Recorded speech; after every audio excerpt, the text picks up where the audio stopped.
Trump's lawyers to Mueller in confidential letter. President can end probe, use pardon powers. Lawyers for President Trump told special counsel Robert Mueller in a confidential letter that the president would not comply with requests for an interview, could end the special counsel's investigation and could use his executive powers to pardon if needed. The January 2018 letter, along with a second letter sent in June 2017, was obtained by the New York Times and provide the clearest view yet of Trump's legal strategy in Mueller's wide-ranging investigation into Russian meddling in the 2016 presidential election and possible obstruction of justice. The more recent letter, dated January 29, was written by two of the president's lawyers at the time, Dowd and Jay Sekulow, and responded to a request to interview the president. The letter lists 16 subject areas Mueller's team intended to question Trump about, including his firing of FBI Director James Comey. Dowd later resigned from the case.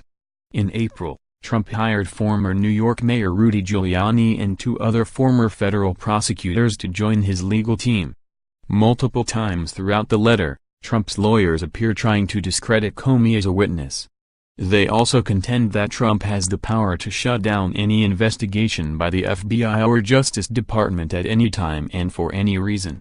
He could, if he wished, terminate the inquiry, or even exercise his power to pardon if he so desired, the letter says. The inclusion of pardoning and ending the probe could serve as both a defense that if Trump was indeed obstructing the investigation, he would have ended it long ago. It could also leave open a pardon for his former National Security Advisor Michael Flynn or himself if charged. The Times notes no president has ever pardoned himself.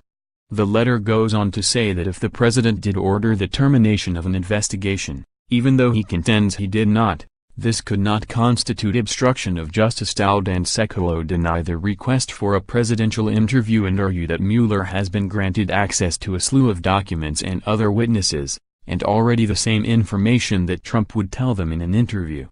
In light of these voluntary offerings, your office clearly lacks the requisite need to personally interview the president, the letter argues. The information you seek is practically available from another source, and your office, in fact, has already been given that other source.